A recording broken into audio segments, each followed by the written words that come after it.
à qui? À Martin ou à Dada? Ben là, moi j'ai un problème de personnalité, là. Dans le sens que j'ai été Martin Boisvert pendant des années. J'étais encore Martin Boisvert, mais ce qui est arrivé, c'est que à un moment donné, surtout après la mort de mon père, il m'a manqué beaucoup parce qu'il n'a pas vécu dans ma famille à partir de quand j'avais à peu près 16 ans, 17 ans, où ben, je m'en suis séparé premièrement pour aller étudier, mais après, quand je revenais dans la famille, j'allais chez ma mère parce que là, mes parents étaient séparés.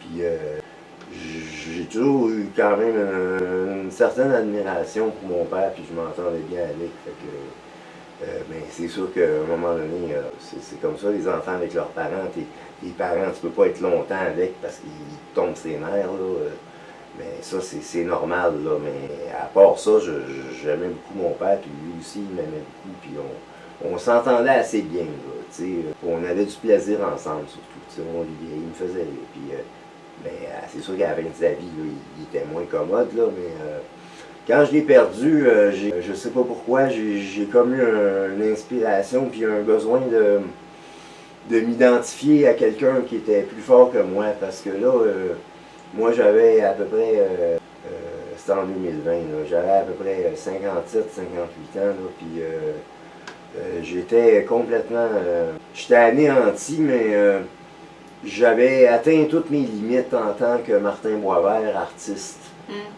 Dans le sens que j'ai fait des centaines de tableaux, puis j'ai fait aussi de la littérature un peu, j'écris toujours, puis j'ai fait de la musique, un groupe qui s'appelle Mes Chansons, qui a des vidéos sur YouTube, puis qui a quand même un peu de monde qui aime ça, mais c'est beau d'être reconnu par ses pairs ou par les gens qui aiment vraiment le style que tu fais.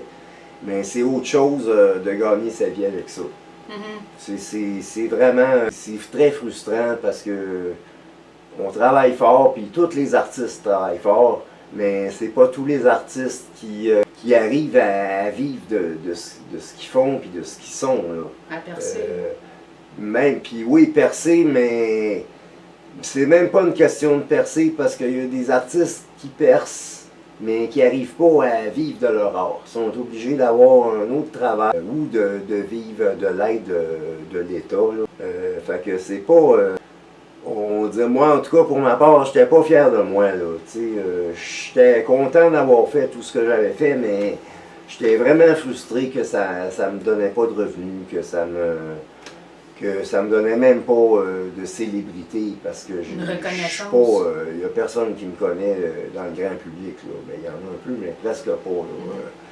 Fait que là, j'avais le web. Je me suis beaucoup diffusé sur le web. Mais même à ça, il y a tellement de monde qui se diffuse sur le web aujourd'hui que t'es un grain de sable dans l'océan. Puis même si tu trouves un site web, puis que t'es bien référencé, tout ça... la plupart des sites web aujourd'hui sont bien faits, sont bien référencés, puis t'es encore une goutte dans l'océan. Fait que j'avais vraiment atteint mes limites, puis moi j'ai pas fait d'enfant, fait que je suis pas papa. Je peux pas me développer à travers mes enfants puis ma descendance. Fait que j'étais vraiment devant un mur, puis là j'avais perdu mon père, puis là ce qui m'est venu comme mentor, mettons, comme personne pour m'inspirer, c'est Marcel Duchamp. J'ai découvert Marcel Duchamp sur le tard parce que je l'entendais parler, mais pour moi c'était comme un artiste comme un autre. J'avais pas vraiment pris le temps de voir ses œuvres. Puis, je savais que j'avais entendu parler de l'histoire de l'urinoir, puis là j'ai fait des recherches là-dessus, puis là finalement ben, c'est le fameux urinoir qu'il avait présenté au début du 20e siècle dans une exposition à New York. Là, puis, c'est parce que dans ce temps-là, les urinoirs étaient faits en Europe par M. Hermut. Puis lui, c'est comme nous autres, dans le temps, quand on était à l'école, c'était des Crane. Fait que c'était une marque, c'était un fabricant d'urinoirs. Puis lui, il avait décidé de s'approprier l'urinoir puis de mettre une signature dessus. pour en faire un objet d'art, mais même si le monde pisse dedans. Là. Fait que ça a fait un gros scandale à l'époque, puis il avait été refusé. Mais finalement, je sais pas, je peux pas, là, c'est loin dans ma mémoire, mais ça avait finalement été exposé. Finalement, là, il est au MoMA, là, tu sais, il est au musée des arts modernes de New York. Est-ce que tu sais pourquoi il a choisi l'urinoir? Ça, je pourrais pas dire, là, j'ai pas fait vraiment de recherche, mais premièrement, il est juste un petit peu plus vieux que mon grand-père maternel. Puis c'était un homme vraiment qui avait de la classe, tu sais, lui... il était indépendant de fortune, premièrement, parce que son père était un notaire bien établi, puis lui, il donnait de l'argent à tous ses enfants. Il y avait, je pense qu'il y avait 2 frères puis 3 sœurs, puis eux autres, ils avaient tous de l'argent. Lui, il aidait ses enfants de son vivant. Fait que Marcel, lui, il faisait ce qu'il voulait dans la vie. Puis il faisait des voyages, il allait à New York, il se tenait avec Man Ray, puis le grand photographe, puis il y avait plein d'amis dans toutes sortes de milieux, artistiques, poétiques, puis il faisait tout, lui. Il inventait des concepts, puis il faisait des ready-made surtout.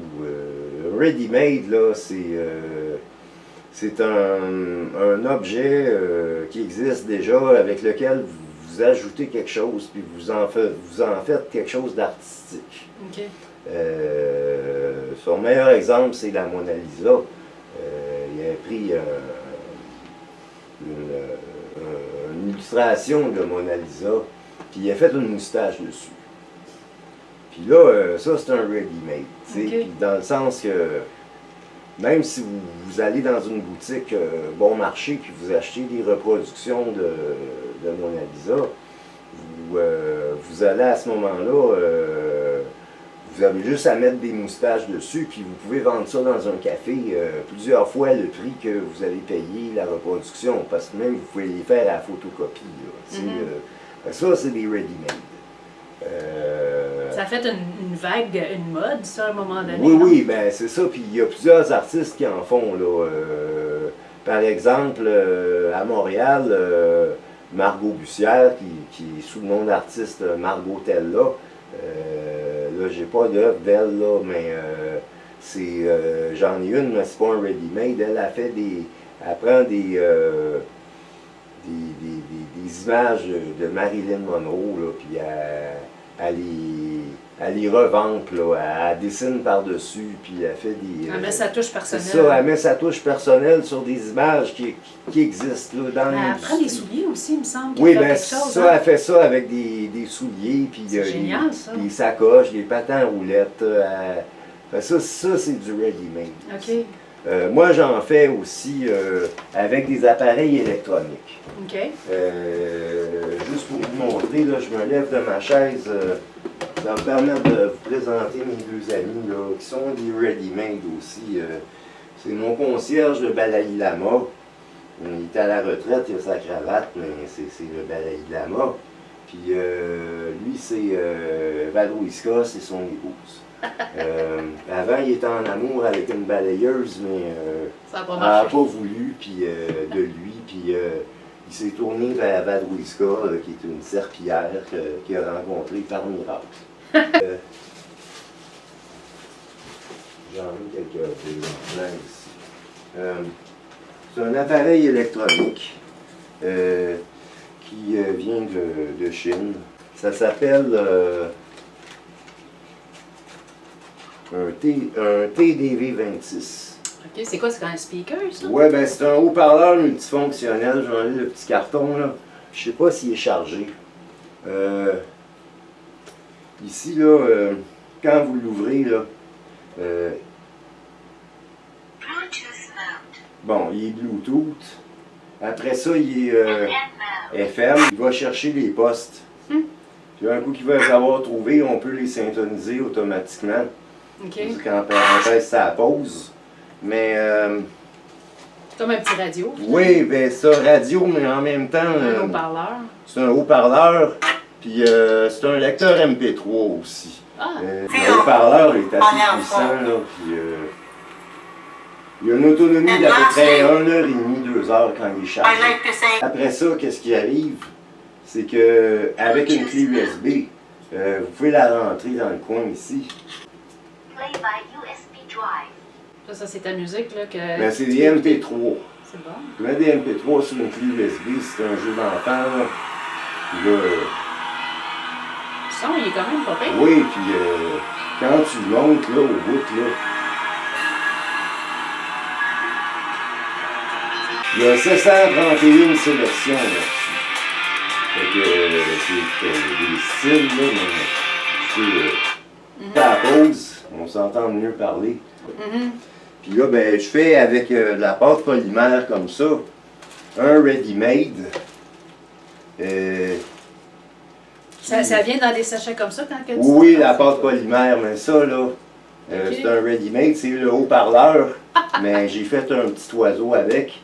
Puis, Bluetooth mode. FM mode. C'est génial. Il fait beau. oui, puis on peut rentrer la clé dedans aussi, là. J'ai laissé c'est ça qui marchait, puis la radio. Puis, Play by USB drive. Bluetooth mode. lui, c'est parce que il est usé, ça fait plus qu'un an que je l'ai. Puis je l'utilise tout le temps. Fait que pour qu'il fonctionne, là, il faut qu'il soit branché tout le temps, mais il est usé, là. Mais j'en ai fait un autre. Lui, il est pratiquement neuf. C'est une grenouille. C'est une grenouille, c'est ça. Puis lui, je l'ouvre. Bluetooth mode. Puis si je mets la clé dedans, Play by USB drive.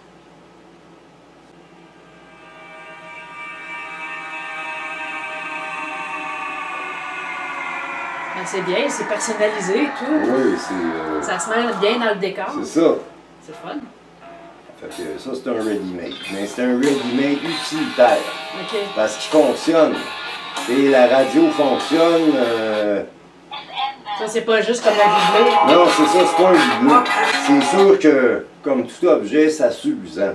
Après là, un an là, ou deux, il y a des fonctions qui marchent pas. Là.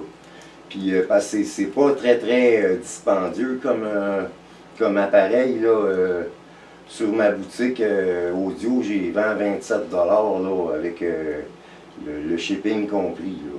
Wow. Fait que c'est quand même une bonne valeur. Mais c'est vraiment des objets qui sont très fonctionnels.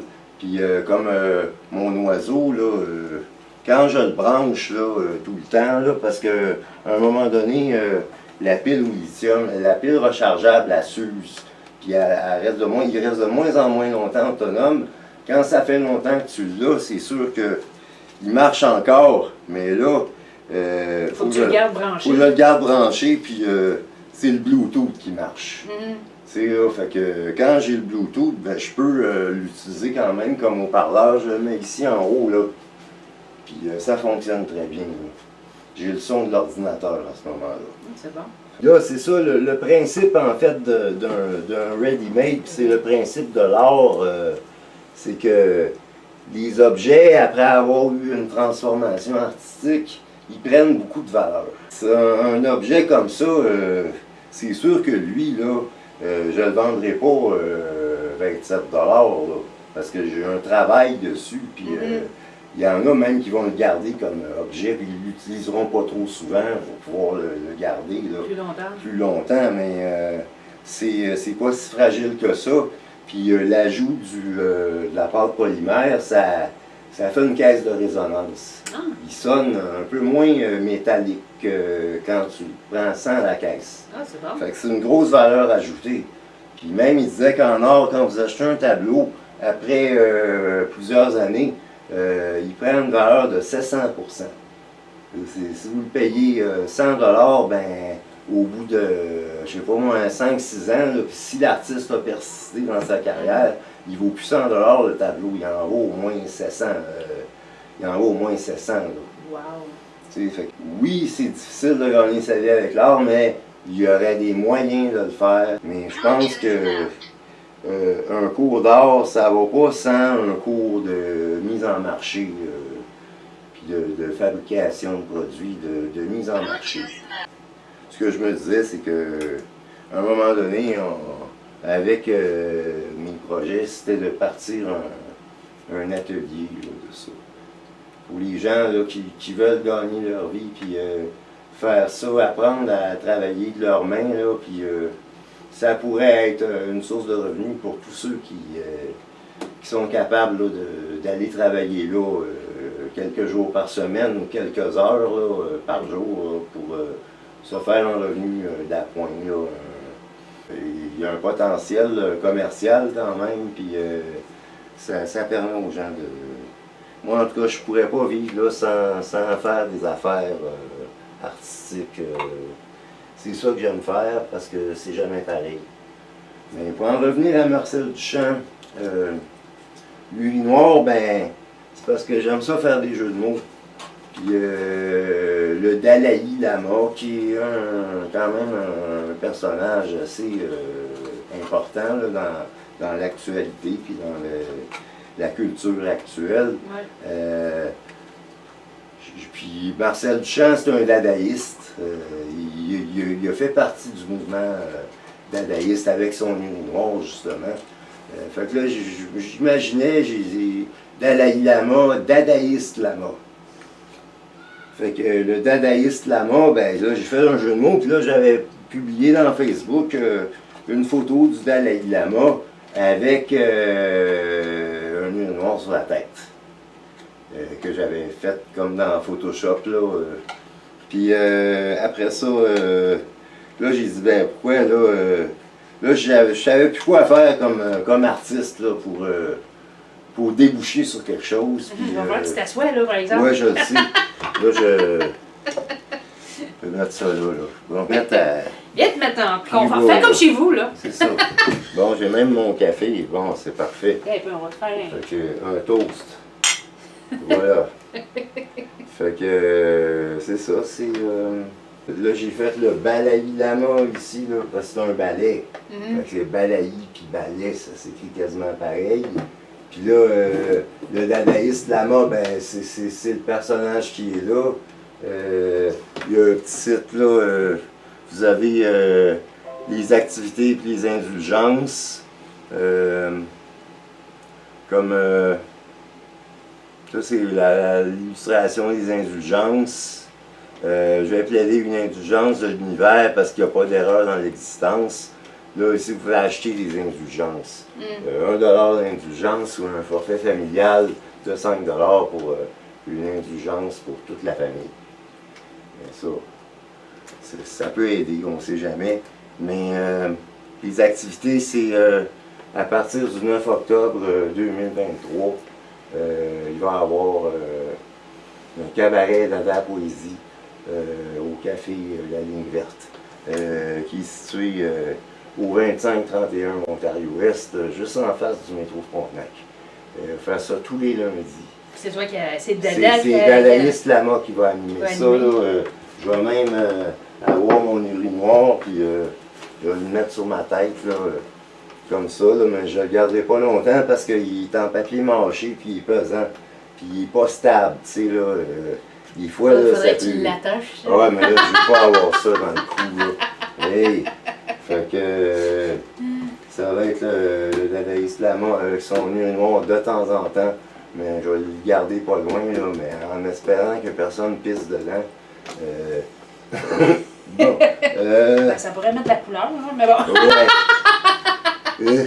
Mais moi, j'ai lu, mettons, sur Wikipédia un petit peu sur le dadaïste, là. Puis c'est comme, moi, je me demandais, qu'est-ce qui fait que, bon, avec le dadaïste Lama et tout, pourquoi, tu sais, essayer de repartir vraiment Ben, le mouvement? c'est parce que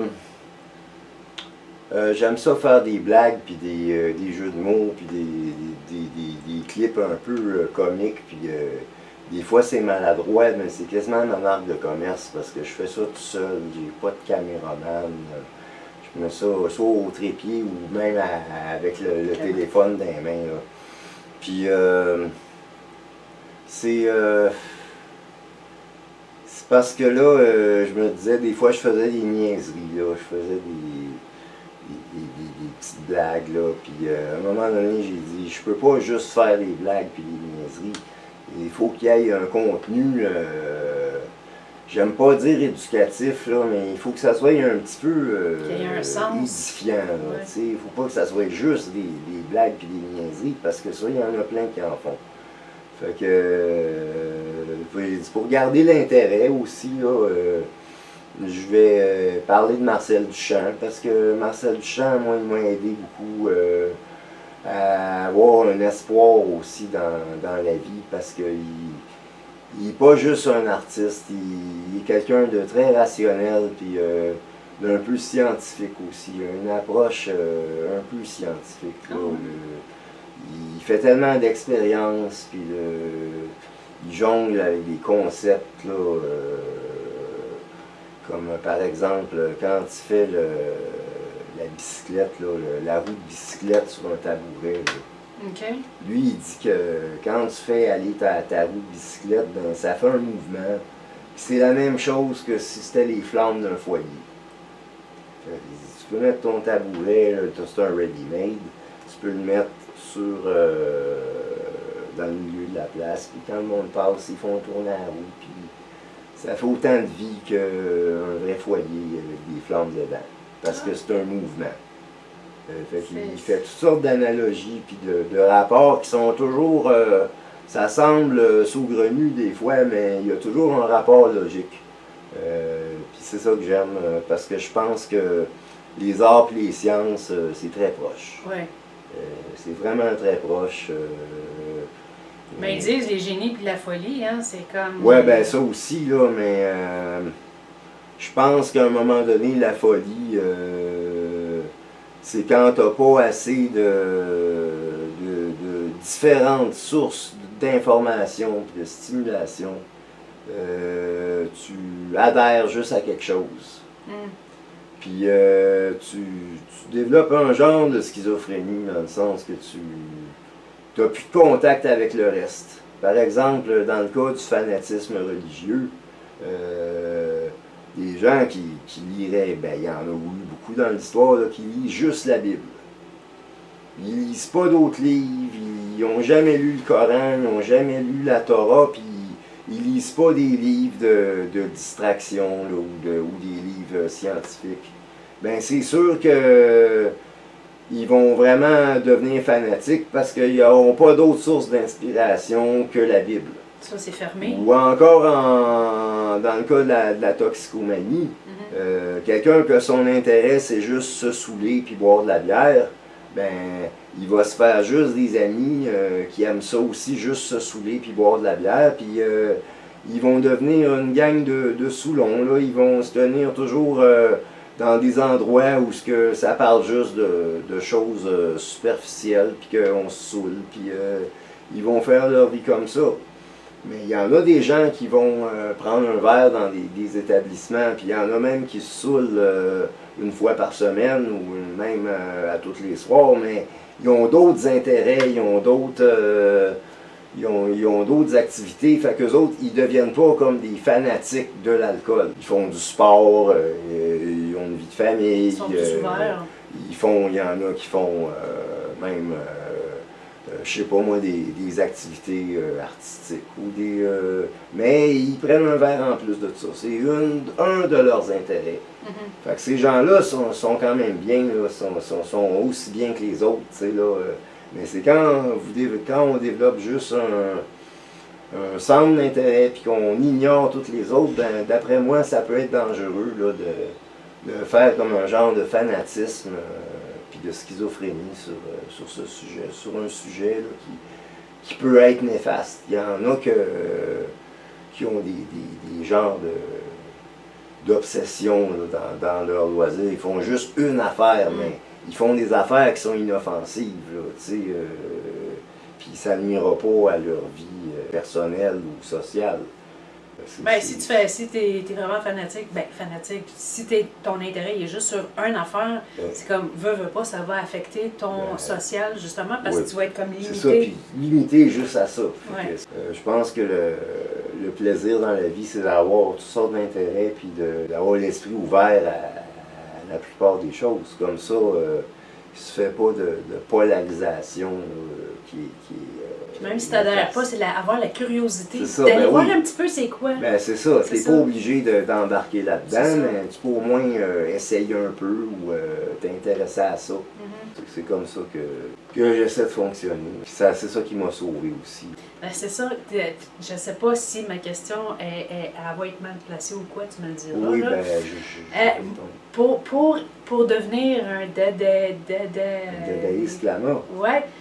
Est-ce qu'on est choisi, on est élu ou on choisit de l'être? Ben moi je dis que je le dis ici là, dans ma page d'accueil là, ici là, j'ai accepté humblement cette grande mission de l'univers de vous mener à la quiétude et à la plénitude par la pratique et l'appréciation des arts dans un contexte dadaïste.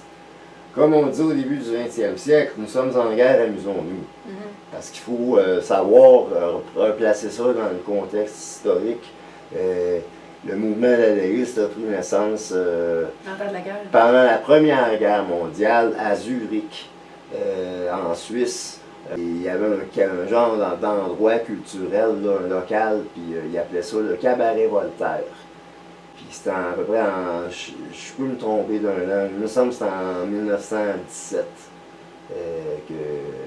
que ça a eu lieu, le cabaret Voltaire, là, un an avant la fin de la guerre. Des artistes qui ne voulaient pas participer à la guerre, ils se réfugiaient là. Puis ils faisaient des activités tout le temps, là, de poésie, de théâtre, de musique. C'était vraiment un cabaret. Puis il y avait toujours de l'activité là-dedans. Puis c'est là que Marcel Duchamp est allé là, Tristan Tzara aussi, qui faisait des poèmes sans mots. Puis 1917, c'est aussi l'année de la Révolution russe. Fait que c'était tout un esprit de révolution, puis un esprit artistique, mais de non-participation à la guerre. Puis vu que la Suisse, dans le temps de la Première Guerre mondiale, puis dans la Deuxième aussi, c'était un pays neutre. Fait que ceux qui voulaient rien savoir de la guerre, ben il y en a beaucoup qui allaient se réfugier là.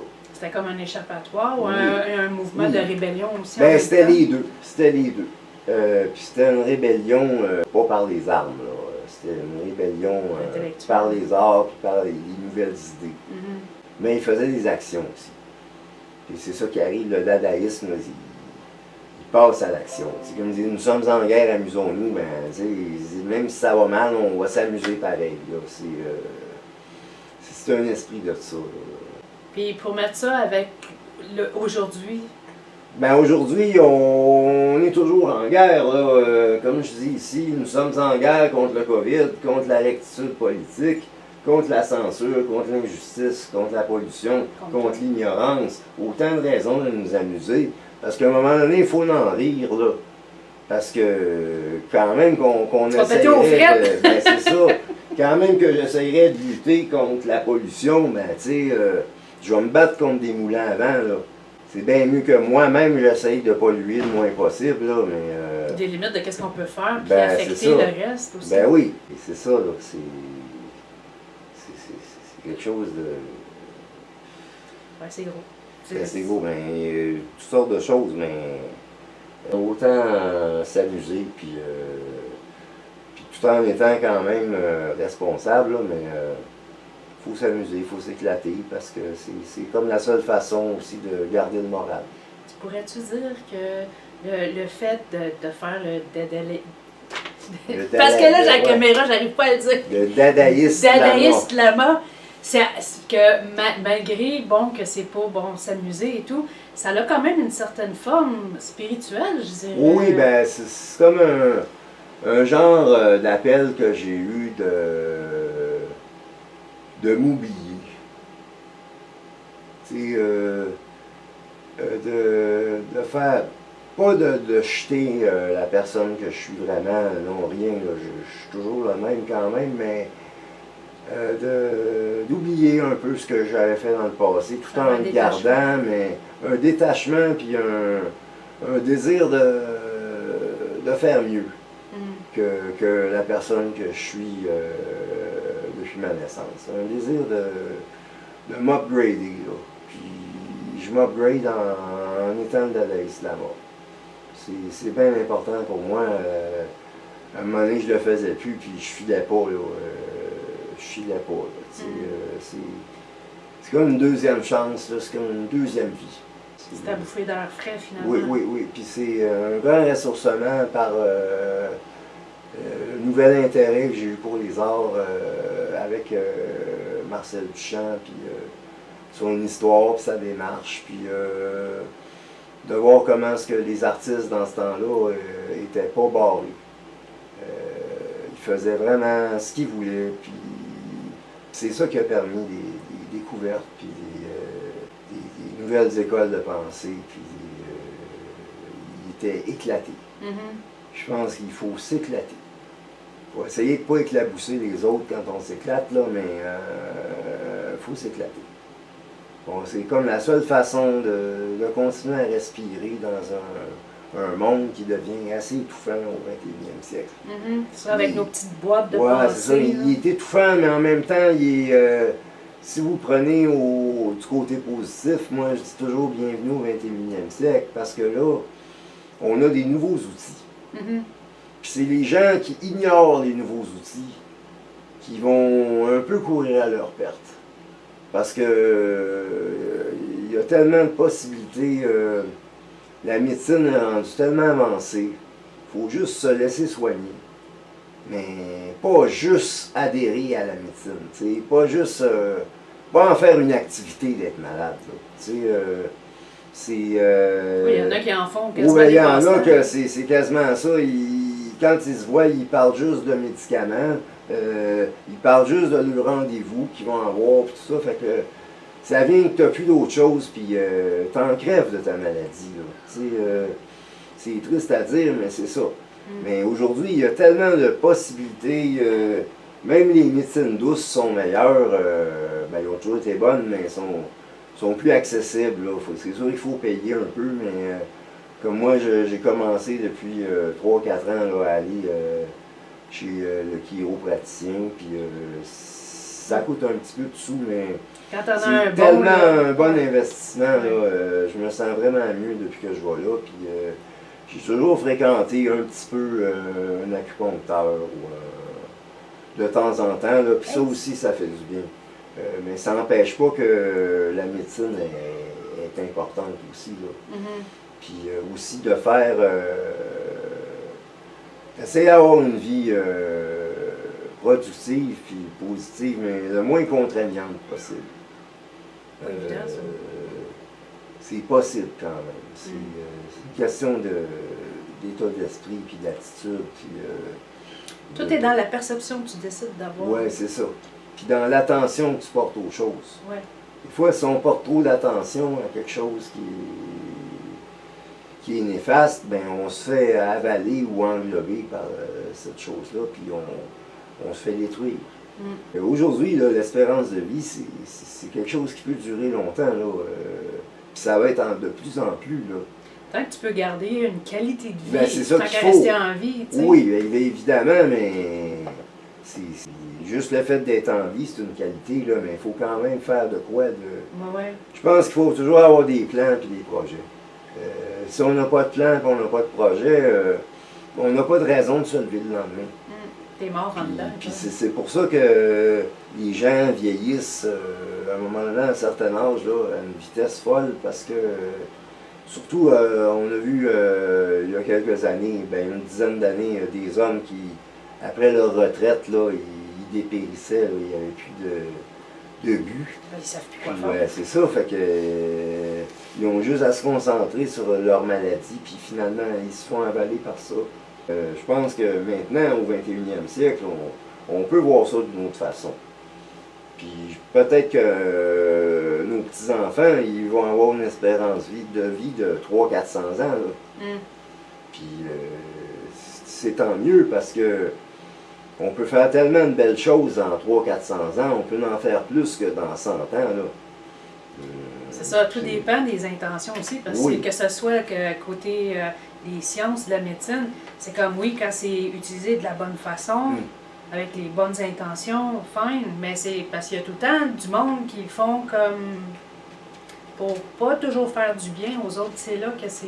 Ouais, ben ça, c'est un peu, c'est la nature humaine, mais c'est ça le défi, justement, des années futures, c'est que d'arriver à motiver les gens à s'intéresser à construire quelque chose. Construire quelque chose, là, ou participer à la construction de quelque chose. Sinon, là, ça peut devenir tellement frustrant là, de vivre dans notre monde, là, parce que tout est compliqué, il n'y a plus rien qui est spontané. Faut que tu prennes des rendez-vous, faut toujours que tu pitonnes, là, soit sur ton cellulaire ou sur ton ordinateur, pour régler la moindre affaire. Puis ceux qui n'ont pas la culture de ça, ils sont vraiment délaissés puis démunis. Là. Fait que je peux comprendre que ces gens-là aient des rages de vivre, puis des colères, puis qu'ils fassent des actes qui sont indésirables ou irréparables. Mais c'est ça le défi, c'est d'attirer les gens, l'attention des gens sur des choses positives, puis aussi de leur montrer, leur démontrer qu'ils sont capables là, de faire quelque chose. Moi, il y a des affaires que des gens font que je sais pas comment ils font pour faire ça, je trouverais ça assez ennuyeux, là. Mais d'autres, ils font ça de bon cœur. Fait qu'on n'est pas fait pareil, puis chaque personne peut faire quelque chose de positif. C'est sûr, ça. Mais le positif pour quelqu'un, c'est pas le même positif que pour d'autres, mais il y a toujours quelque chose de constructif quand même, là. C'est là aussi que tu te dis que ça prend de tout pour faire un monde. Exactement.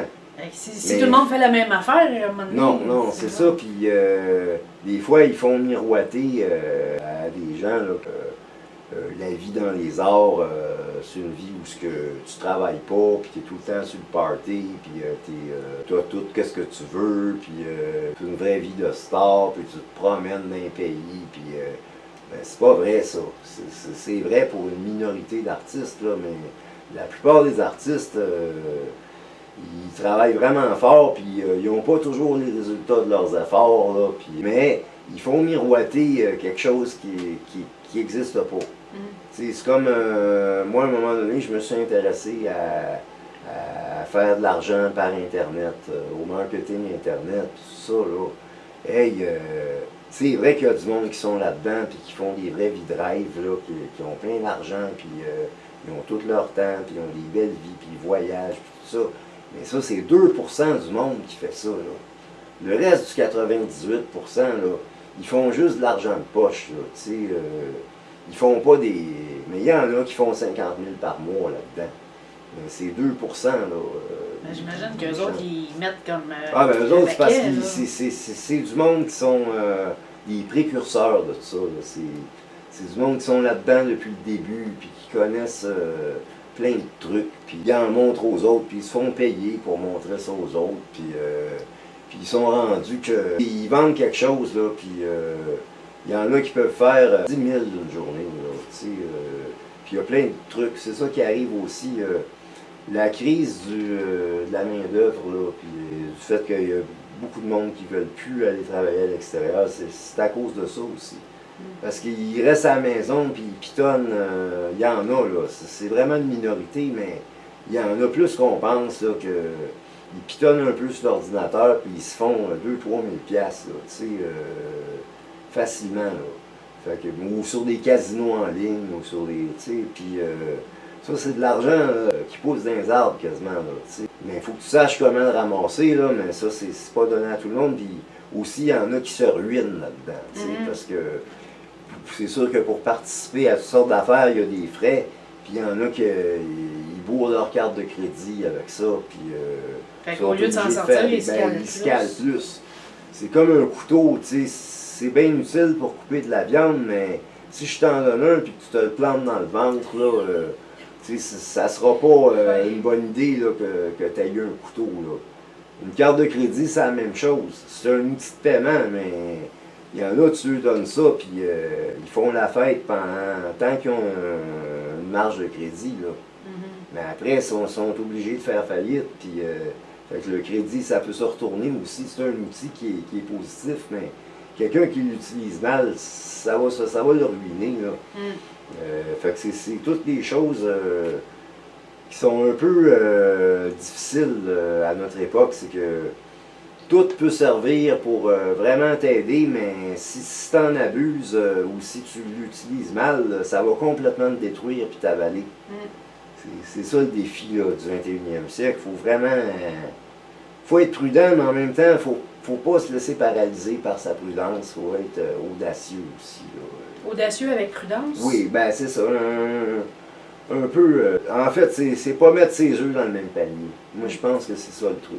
Et pas tout mettre ses efforts dans quelque chose, parce que si quelque chose-là marche pas, là, ou arrête de marcher, là, t'es fait. Tu fais quoi après? À moins que tu sois quelqu'un qui est capable de te revirer sur un petit sang. Oui, mais c'est pas tout le monde. C'est pas tout le monde. L'adaptation, c'est aussi quelque chose de difficile. Quand je suivais des cours de vente, à un moment donné, dans une entreprise privée, ils me disaient ce qu'il y a de permanent, c'est le changement. Puis ceux qui comprennent ça, puis qui sont capables de vivre avec ça, ben eux autres, ils peuvent se retourner sur un petit scène. Ben, c'est pas donné à tout le monde, mais c'est un entraînement. C'est assez spécial, un artiste là, qui prend des cours comme ça. Ben, c'est parce que j'avais pas le choix, parce que comme je vous disais, les arts, en général, ça, même quand on a un certain succès, ça rapporte pas assez d'argent pour être un gros salaire ou pour faire vivre quelqu'un, pour payer juste les dépenses nécessaires. Là. Fait que j'étais obligé d'aller travailler à l'extérieur. J'ai fait quand même quelques années sur le marché du travail, puis j'ai eu des expériences en vente par téléphone, en vente directe aussi. J'ai fait du porte-à-porte. Puis j'étais pas capable de faire ça longtemps. Alors, à un moment donné, je me décourageais. Puis j'étais pas un très bon vendeur non plus. Dans le temps, j'étais jeune. Puis t'avais-tu l'impression, par exemple, que de faire ce genre de job-là, et il contredisait qui tu étais en tant qu'artiste? Non, jamais. Ah, ouais. La vente, là, même quand on n'est pas un très bon vendeur, c'est quelque chose d'extraordinaire parce que c'est très formateur. Ça apprend à être moins timide, à prendre confiance en soi, puis à prendre la parole. Ça développe aussi la sociabilité parce que tu es obligé de parler à plein de monde. Puis ça forme vraiment, c'est une bonne école pour tout le monde, là. Puis c'est un domaine aussi où tu peux entrer ou sortir quand tu veux. Fait que c'est pas facile, là, mais il y en a qui sont vraiment doués pour ça. Il y en a qui aiment ça. Puis il y en a qui aiment ça, puis plus vous aimez ça, plus vous allez être doué pour ça. C'est toujours ça. On est doué pour des choses qu'on aime. Puis si c'est quelque chose qu'on n'aime pas, ben c'est sûr qu'on peut arriver à le faire pareil, mais vu que ça vient pas naturel, ça va nous brûler, nous gruger de faire ça. Mais il y en a qui n'ont pas le choix. Ouais. J'ai beaucoup de compassion pour ces gens-là, c'est sûr. Justement, pour être dadaïste lama, ça prend-tu un entraînement quelconque ou c'est... Ben, le dadaïste lama étant une personne assez généreuse, je donne mes enseignements sur Facebook, sur YouTube. Là, dernièrement, j'ai commencé l'école du dimanche. C'est des vidéos que j'ai fait qui ont passé Facebook, YouTube, surtout sur Facebook, pour montrer un peu aux gens comment faire de l'argent en ligne, puis comment, ça veut pas dire qu'ils vont faire des fortunes, là, mais des fois de l'argent de poche, là, c'est bienvenu. Puis souvent quand vous faites ça, l'argent ne va pas directement dans votre compte de banque. Elle va dans un compte PayPal, qui est un outil de paiement. Puis avec cet outil de paiement-là, ben, vous pouvez subvenir à vos dépenses. Parce qu'il y a bien des marchands qui acceptent PayPal. Ah oui. Ben, en ligne, oui. C'est ça. Puis avec PayPal, ben, l'argent que vous faites, en général, elle va dans PayPal. Puis ça devient un revenu à partir du moment où vous prenez l'argent de PayPal puis vous la faites transférer dans votre compte de banque.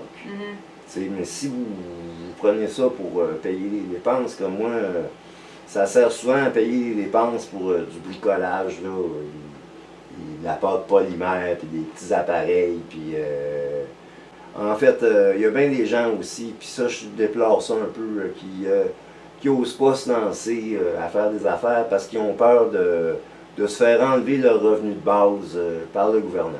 Mm. C'est sûr que si vous faites ça comme il faut, là, que vous justifiez vos dépenses, vous prenez l'argent de PayPal pour payer vos dépenses, puis vous gardez vos factures, puis vous déclarez votre revenu à la fin de l'année.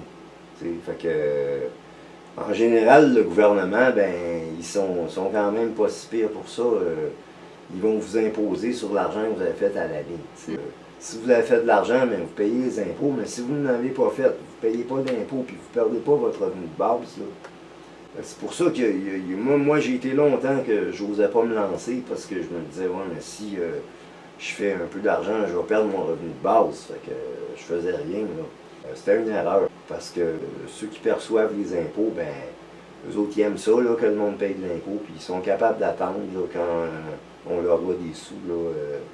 C'est sûr que des gros montants, c'est plus malaisant, mais il y a toujours moyen de s'arranger avec le gouvernement. Mais eux autres, ils aiment ça, qu'on se parle des projets puis qu'on fasse de l'argent. Parce que si on fait de l'argent, on peut participer à l'effort social, là, parce qu'on a des surplus de revenus, puis on se fait taxer, puis tout ça. Fait que ça permet plus de services gratuits pour ceux qui en ont besoin, tout ça. Mm-hmm. Tandis que si tout le monde est pauvre, ben là, il n'y a personne qui peut contribuer aux ressources, là, parce que tout le monde est en dessous du seuil de la pauvreté. Fait que là, on peut pas. C'est juste quelques personnes qui font des sous, puis eux autres, ils trouvent ça injuste parce qu'ils payent la moitié de leur revenu pour du monde qui sont dans la misère. Là. Fait que c'est pas motivant non plus pour eux autres. Puis il y en a qui changent de pays à cause de ça. Là. Ils vont dans des pays où la fiscalité est moins gourmande. Là. Fait que, c'est pas bon. Il faut que tout le monde soit un peu dans l'abondance. Là. Parce que sinon, ça marche pas. Puis comme ici au Québec, fort heureusement, puis au Canada aussi, il y a un filet social. Là, tout le monde, il n'y a personne là, vraiment, là, ben, il y en a, c'est sûr, là, des minorités, mais le monde qui savent lire et écrire, là, en général, ils ont un revenu là, de base quand même, là, qui est vraiment pas gros, mais s'il n'y avait pas ça, les gens seraient obligés de voler là, pour survivre. Là. Ça serait vraiment une grosse crise. Fait que, heureusement, dans notre société, les gens, en général, ils ont des revenus de base. Tu ne peux plus laisser les gens sans rien. Ah non, mais c'est pas humain. C'est ça, il y a des animaux, comme moi, mes chats là, sont mieux traités que bien les humains. Là. Fait que c'est sûr que je pense que tous les humains devraient être au moins aussi bien traités que mes chats. La base, quoi, un Ouais, toit, la nourriture, puis, Ben oui, puis, un petit confort, hein? Puis Ben des oui. petits loisirs de temps en temps. Là, Ben oui. Puis, moi, je reviens toujours à ton dadaïsme. Oui, Moi, ben, ça m'a marqué, ce personnage-là. Je suis désolée. Hein? Ah ben, c'est fait pour ça. Puis, moi, en tant qu'artiste, un de mes derniers défis de création, là, c'est je veux créer une religion. Ben, pas une religion là, comme les anciennes religions, mais disons juste un mouvement religieux. Quelque chose qui ne demande pas de... Une religion philosophique? Ouais, un genre de philosophie, mais... tu sais, en fait, c'est une philosophie, mais pour que ça soit plus qu'une philosophie, je vais tenter de faire ça dans les prochains mois, là, d'enregistrer ça pour vrai, là, Ah ouais. comme mouvement religieux. C'est l'Église de 1984. Il y a un type qui est un auteur de science-fiction qui s'appelle Ron L. Hubbard, un Américain qui a écrit à un moment donné un livre qui parle de la dianétique. La génétique, mais Ça a donné l'Église de Scientologie. Oui. Mais l'idée comme telle de la dianétique, c'est bon. Oui, c'est ce qu'ils en ont fait qui est ben, bon. c'est parce que les gens, ils galvaudent ça un peu. Puis il y a toujours des gens qui profitent de la crédulité des autres, puis qui les embarquent à travailler pour enrichir leur mouvement. Là. Ah ben oui, le contrôle Mais aussi. c'est hein. ça, puis ça les avale, ça, parce que là, comme je disais, ils font pas d'autre chose que de parler de ça, puis ils se tiennent juste entre eux, puis ils lisent juste des livres de ça, fait que ça les avale à un moment donné, où il y en a qui décrochent complètement, mais La religion de 1984, ça part un peu du principe que si Ronald Hubbard a fait une religion, la scientologie, à partir d'un roman de science-fiction que j'ai pas lu, puis que je pense pas que je vais avoir le temps de lire ça un jour, mais peut-être qu'un jour je vais lire un résumé. Là. Mais le livre 1984 de George Orwell, c'est quand même... pour moi, c'est un outil de sagesse. C'est autant que, même plus, peut-être plus que la dianétique. Là. Tant qu'apprendre un ouvrage de fiction, là, je trouve que dans 1984, là, qui a été écrit en 48 en passant, mais il avait inversé les lettres de la date. C'est vraiment, c'est comme un guide pour moi. Parce que ça. Puis en même temps, c'est un livre qui est prophétique. Parce que. Ça fait longtemps que je ne l'ai pas lu, là, mais il y a des films aussi là, qui résument. Mais il faut vraiment lire le livre. Winston Smith, qui s'appelle le principal personnage de 1984. Il est confronté avec l'idée que dans sa société, il y a comme trois puissances, l'Estasia, puis l'Eurasia, puis il y en a une troisième, je pense que c'est l'Océania. Quelque chose comme ça. Puis là, les médias, ils font toujours à croire qu'il y en a une qui est en guerre contre l'autre, puis qu'il faut qu'ils se méfient de l'autre. C'est un peu ça qui se passe aujourd'hui, ben, dans une moindre mesure, là, mais entre la Chine, la Russie, puis les États-Unis. Il n'y en a pas un des trois qui veut détruire la planète, là, puis qui veut asservir toute l'humanité. Là. Mais ils ont chacun des politiques qui sont parfois discutables, puis il y a le jeu de la diplomatie, puis de la guerre, puis ils font souvent croire à la population que ils font pas croire, ils suggèrent là, par les nouvelles et les médias qu'on est en guerre. Là, ils suggèrent fortement. Qu'il va y avoir une troisième guerre mondiale, puis que là, faut se méfier de la Chine, ou faut se méfier des Russes, ou faut... puis dans le fond, la vie continue pareil, là, puis les Russes comme les Chinois, comme les Américains... c'est des gens qui ont des vies normales, là, perturbées par les événements, comme tout le monde dans l'histoire, mais c'est des gens qui ont des vies comme tout le monde, mais on nous fait croire, nous autres, qui sont tellement différents de nous autres, puis qui sont menaçants. Les médias, le Big Brother, en fait, qu'on parle en 1984, il nous suggère des affaires qui sont pas vraies pour nous rendre, on dirait, plus dociles, puis plus peureux, puis pour pouvoir nous contrôler plus. Fait que moi, je pars de ça pour dire que ça, c'est un guide, puis c'est un outil. Mais il y a un deuxième livre aussi que je pense qu'il faut aussi avoir lu, parce que je veux pas que les gens lisent juste 1984 et qu'ils deviennent des fanatiques de ça. L'autre livre que moi j'ai lu quand j'étais adolescent et qui m'a grandement aidé, ça aussi c'est discutable là, comme ouvrage, c'est Le Troisième œil de Lobsang Rampa. Je pense que j'ai une image ici, là, on va aller voir dans Google. C'est parce que ça a été grandement critiqué. Quand ça a sorti, ça a eu un grand impact, mais quelques années après, c'est parce que c'est supposé être l'histoire d'un moine tibétain. Okay. C'est supposé se passer au Tibet, puis c'est l'enfance du moine, puis jusqu'à temps qu'il devienne adulte, là, puis c'est supposé être l'histoire de Mardi Lobsang Rampa, parce que lui, il est né un mardi. Puis il s'appelait Mardi Lobsang Rampa, puis il raconte toutes sortes d'affaires, puis lui, il parle du karma, puis il parle de l'âme, là, puis c'est bien intéressant, là. C'est raconté un peu d'une façon romantique, là. C'est romancé un peu, ça se lit très bien. C'est léger. J'ai lu ça, moi, j'avais 15 ans, là. J'ai lu ça d'une traite. Puis, ce qui est arrivé, c'est qu'à un moment donné, ils ont déclaré que ce gars-là, c'était pas pantoute un moine tibétain, c'était un chauffeur de taxi de New York. il s'était mis dans la peau du moine tibétain. Il a écrit une suite de livres, puis il y a des livres là-dedans qui sont des guides, comme il y en a un qui s'appelle Les secrets de l'aura. Là. Puis il t'expliquait en détail comment faire un voyage astral. Là. Puis moi j'avais essayé, mais j'avais trop peur à l'époque. Puis je venais nerveux, je venais tout le temps peur. Là, puis je n'étais pas capable de décoller de mon corps. Mais c'est des livres un peu de science occulte. C'était édité par J'ai lu. Le troisième œil, c'était la série de petits livres là, que Google avait publié, que ça s'appelait L'Aventure mystérieuse. C'était toutes des histoires un peu de magie noire et d'ésotérisme. C'est ça, je le lis ici. Là. On va enlever ça, là. Non. Ok. Okay.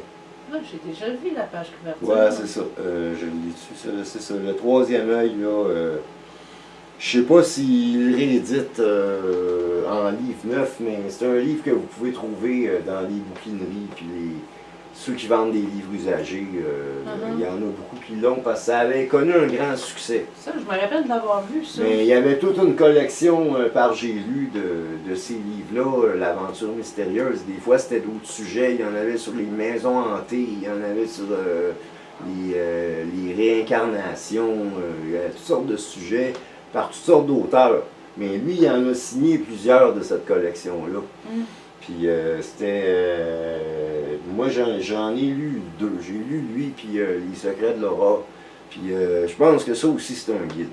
C'est comme un guide spirituel.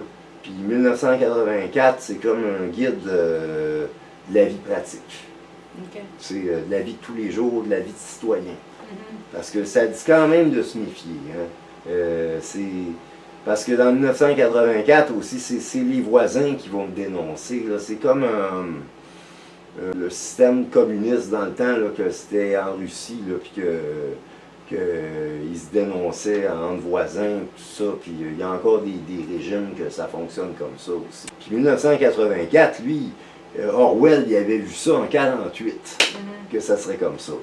Fait que pour moi, c'est un prophète, ça, George Orwell. C'est quelqu'un vraiment là, c'est un visionnaire, là, puis il y en a beaucoup là-dedans. Puis dans l'Apocalypse, ils disent à un moment donné, l'Apocalypse de Saint Jean dans la Bible, là, dans le Nouveau Testament, ils disent de se méfier des faux prophètes, puis que dans les temps là, comme de nos jours, il y en a beaucoup. C'est sûr qu'il y en a beaucoup, puis moi-même j'en suis un faux prophète. Parce que c'est impossible de prédire l'avenir. C'est impossible. Fait qu'on peut avoir une idée, mais ça, c'est juste d'être visionnaire, puis de regarder comment est-ce que les choses ont évolué, puis de faire des projections. Mais non. Ça peut toujours changer. Oui, ben c'est ça. Ce qu'il y a de permanent, c'est le changement. C'est ça. Justement. Fait que c'est toujours de s'adapter, puis c'est ça. Fait que c'est ça un peu mes croyances, puis je veux les partager parce que je trouve que c'est une religion, en fait, ça ne devrait pas être pour asservir les fidèles, comme on dit, mais ça devrait être plutôt pour les outiller. Pour les outiller. Comme les bons parents, ils n'essayent pas de rendre leurs enfants dépendants d'eux autres, ils essayent de les outiller pour qu'ils soient autonomes après, quand eux autres ils vont être plus là.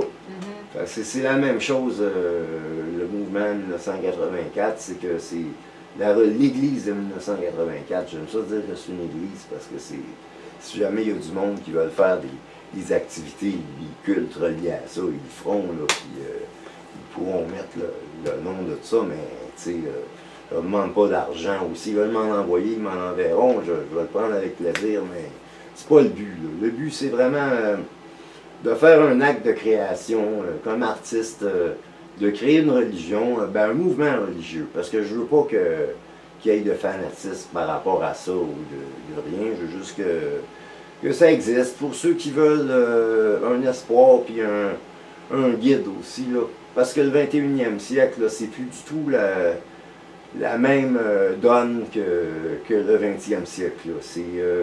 Ça a vraiment changé, là, non mais c'est vrai, puis là on voit plein de monde qui se parle tout seul.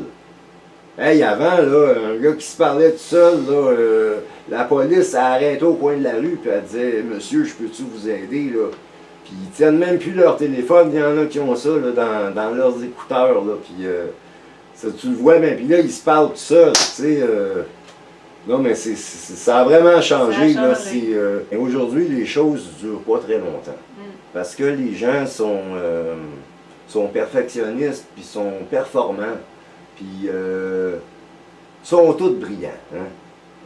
Même les civilisations là, qu'on penserait là, qui sont restées au Moyen Âge, là, c'est comme par exemple, bon, à un moment donné, l'Inde, on pensait qu'en Inde, c'était vraiment des méthodes anciennes, tout ça, mais ce sont des leaders en informatique, là. Sont des leaders en informatique, là, puis quand ils font des produits, là, comme les Chinois aussi, c'est quand même une des civilisations les plus anciennes, là, puis eux autres, là, comme ce petit cube-là, là, quand ils font ça, là, ils savent qu'ils vont en vendre au moins 1 milliard, là. Ben, peut-être pas 1 milliard, mais un demi-milliard, mettons, là.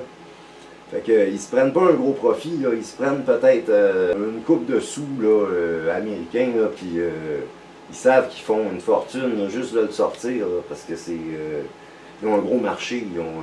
Sur la quantité, c'est oui. ça, ils autres toujours sur la quantité, fait que les affaires sont accessibles, sont pas chères. Puis comme ça, ça joue assez fort, mais le son se baisse, puis c'est directionnel, tu sais, fait que c'est... les gens là, qui ont ça, les Chinois par exemple, ils vivent plusieurs dans des grandes tours. Là. Fait que tu peux avoir de la musique puis tu déranges pas les voisins.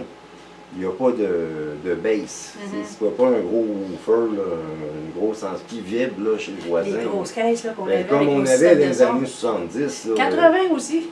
Ah oui, oui, même en 80, ça jouait fort, mais c'est plus pareil. Là. Mais les Chinois, eux autres, ils sont nombreux, puis ils profitent du fait qu'ils sont nombreux. Tandis qu'il y a une autre approche, eux autres disent, ah, faut pas être trop nombreux, mais c'est le contraire. Plus il y a de personnes, plus il y a de potentiel. Mais il faut que ça soit bien géré. Mais c'est sûr qu'eux autres, les Chinois, ils sont tous contrôlés. Là, ce qu'on m'a dit, c'est que la vie est quand même assez bonne là-bas, le niveau de vie.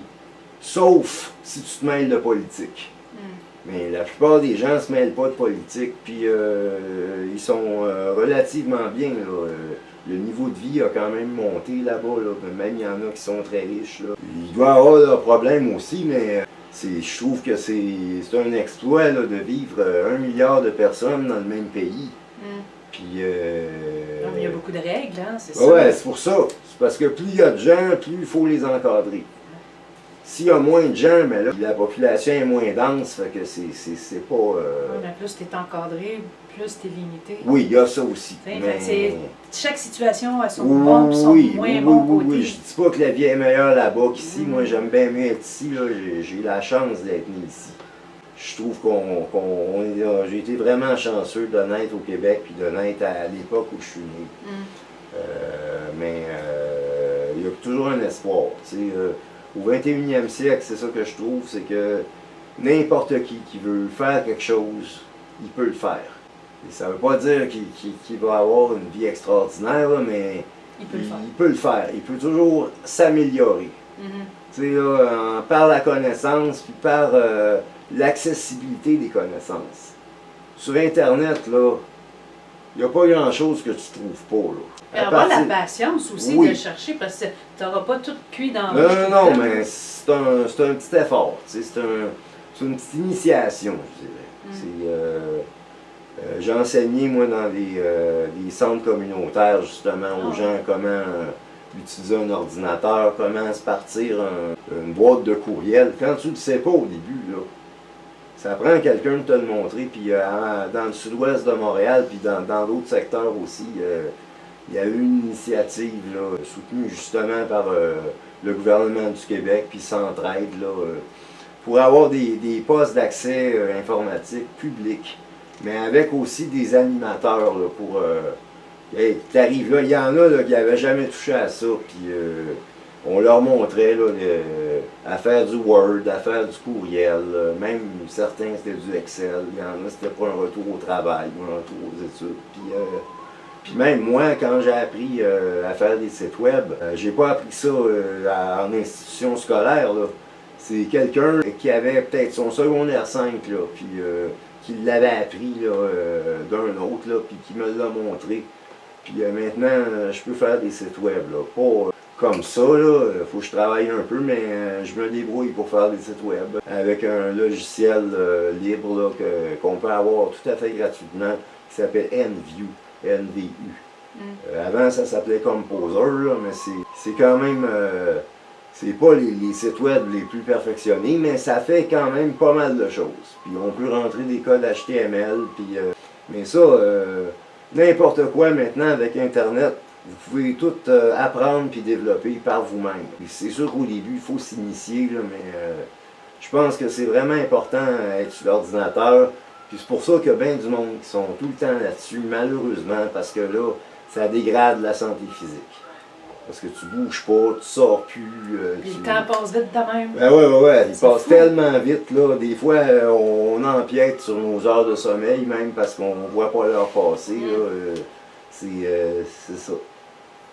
C'est ça, mais il y a aussi les divertissements qui grugent beaucoup de ton temps sur Internet, là. Ah ben c'est ça. Si t'arrives comme avec TikTok, là, c'est comme facilement tu peux passer une demi-heure, tu penses que c'est 5 minutes. Et aussi, je trouve que le fait qu'il y ait plusieurs fenêtres, ça peut, parce que j'ai travaillé avec des jeunes à un moment donné, là, en milieu scolaire, là, puis ça crée même un déficit d'attention. Ouais. Parce que là, tu fais 5-6 affaires en même temps, puis on dirait que tu es comme plus capable de te concentrer longtemps sur quelque chose, parce que tu habitues ton cerveau à passer d'une affaire à l'autre, puis tu cliques là, tu cliques là, tu cliques là, puis c'est peut-être pas toujours bon, mais en fait... Ben, ça peut avoir du bon, mais oui, c'est parce que t'as pas le temps d'approfondir. Non, il y a ça, puis ça peut faire des problèmes de déficit d'attention. Parce qu'à un moment donné, comme moi, j'ai beaucoup de difficultés à lire un livre. Depuis que je vais sur l'informatique, sur l'ordinateur, sur Internet, un livre, là, même ceux que je trouve intéressants, je commence à le lire, puis à un moment donné, je m'endors, puis je le mets de côté, puis quand je le reprends dans 2 semaines, là, je me rappelle plus de l'histoire, puis je l'abandonne. Ou je me rappelle plus trop du sujet, il faut que je relise, puis là ça me décourage, puis je lis pas. Je lis à peine, là, je lis en diagonale, puis je lis des titres, puis je lis... mais prendre un livre, là, puis le lire au complet, là, depuis que je vais sur l'ordinateur, je suis pas capable de faire ça. J'ai recommencé à lire un petit peu, là, j'ai lu le livre L'étranger, d'Albert Camus. Okay. Lui, il avait gagné un prix Nobel de la littérature en 1955. Puis il est considéré comme un des meilleurs livres qui a été écrit au monde dans la langue française. Ah ouais. Fait que j'ai dit, bon, tant qu'à lire quelque chose, puis il n'est pas trop gros, fait que j'avais commencé à lire ça. C'est tellement bien écrit que ça m'a redonné le goût de lire un peu, là. Ben au moins. C'est ça. C'est bon. Oui. Parlant de livres, puis ta vague religieuse, as-tu l'intention de te sortir ta Bible? Ben, si j'en sors une, elle va avoir peut-être 30-40 pages maximum. Puis ça va être quoi, les commandements du Dédé? Ah, il n'y aura pas de commandement, ça va être plutôt des suggestions pour avoir plus de plaisir dans la vie. Ça va être ça. Parce que là, la soirée de poésie, cabaret, poésie d'avant, là, ça sera pas... ça va être sérieux dans le sens que des gens qui vont donner tout leur cœur, puis vont être vraiment qualifiés pour faire ça, mais ça va être... il va y avoir toutes sortes de choses, puis ça va être du gros fun. Ça, n'importe qui peut aller là? Ben, ça va être l'entrée libre. Ça va être l'entrée libre chaque lundi à partir de 19h, là, au Café La Ligne Verte. Puis déjà, le 9 octobre, ça commence. Je vais avoir des invités assez intéressants. Albino Montano, Alain Arthur Pinchot, Bob Femelle, Sylvie Côté, moi-même, Fred Billon, qui est guitariste du groupe Mes Chansons. Puis quelques autres aussi à confirmer, là. Ça promet, là. J'ai hâte, là. Moi, quand je fais des choses, j'ai pas le trac, j'ai hâte. T'es excité, là, c'est j'ai vraiment hâte, là. On va avoir bien du plaisir, puis je vais emmener mes 2 amis, là. faire des Dalai ska, Lama, puis puis, Dalai Lama, ben oui. Fait Puis, que, mais tu vas-tu avoir des micros ouverts aussi? oui, il va y avoir un micro ouvert, il va y avoir des petits tirages, des petits cadeaux, là. Fait que ça va être bien le fun, là. On a une ambiance vraiment. Ça va être comme la messe du Dada. Ben, ça va être le lundi. C'est parce que le lundi, c'est souvent tranquille. Il y a eu longtemps l'ami Yvon Jean qui faisait la messe poétique Ouais. au bistrot de Paris. Ça a eu un franc succès, puis c'était vraiment plein. Là. Mais là, le café La Ligne Verte, c'est sûr que c'est moins grand que le bistrot de Paris. Fait que il y aura, à un moment donné, ça va se remplir, là, mais là, les premières, je ne sais pas s'il va y avoir un grand nombre de personnes, parce que faut dire aussi que les gens sont bien occupés, puis souvent ils oublient d'y aller, ou ils n'ont pas le temps. Puis le lundi soir aussi, c'est le début de la semaine, là. C'est pas C'est la vraiment un journée. soir pour Ouais. sortir, là. Mais j'essaye ça, là, tout l'automne, là, jusqu'à nouvel ordre, là, faire ça à 19h au Café La Ligne Verte le lundi, cabaret, poésie dada. Puis ça, c'est jusqu'à quelle heure? Ah ben ça va être jusqu'à la fermeture. Faut comprendre que c'est un café, fait que ça ferme vers 10h. Oh, quand même. C'est juste c'est un moment intense là, qui va se passer de 19h à la fermeture. C'est Fait bon. que, j'ai bien hâte, puis on va bien s'amuser. Tu vas-tu, On s'en va, amusons-nous. tu vas-tu mettre en ligne certaines choses ou. Ben là, moi je compte sur le monde maintenant parce qu'à un moment donné, j'avais un type qui me suivait, là, qui faisait de la caméra pour moi, puis des fois je mets mon trépied aussi, là, puis je mets mon téléphone, mais là, je sais pas si je vais peut-être avoir besoin de mon téléphone pareil, fait que je veux pas mettre ça sur un trépied, je sais pas, puis en plus, ça prend de la place, là, la caméra, puis le trépied, ça prend quelqu'un pour superviser ça. Je vais compter sur les gens qui vont être là pour faire des petits clips avec leur téléphone, puis mettre ça sur YouTube là, ou sur Facebook, sur les réseaux sociaux. Fait que, Puis comme mot de la fin, à moins que tu aies quelque chose d'autre à ajouter. ben, non, nous sommes en guerre, amusons-nous, puis je suis dada, là, je vais être vraiment dada là, le lundi. Je vais sortir de ma bulle dadaïste pour la première fois pour une activité, là. Puis oui, mon hôte, Martin Boisvert, donc je prends possession du corps pas mal souvent de ce temps-là.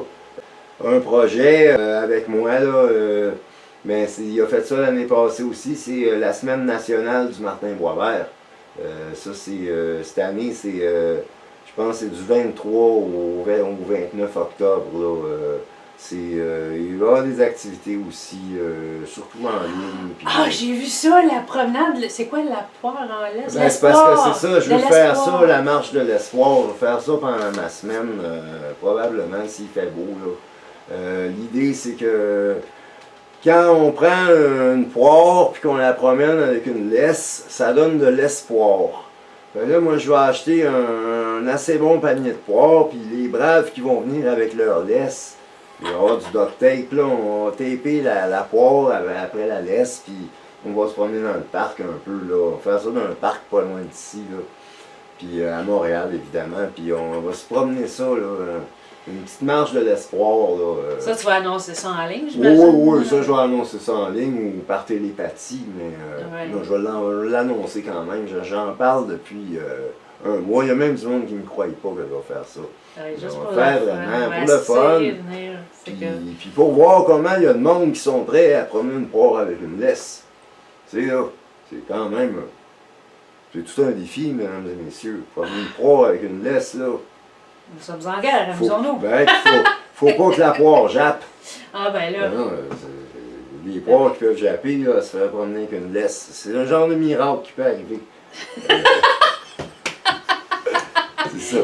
Ah, puis pour terminer, c'est à part ton mantra, nous sommes en guerre, amusons-nous. As-tu une petite prière de la fin, cher dadaïste? là-bas? Bon Dieu, ben, moi je suis toujours en méditation pour prier l'univers, là, pour les indulgences entre autres, parce que il n'y a pas d'erreur dans les distances.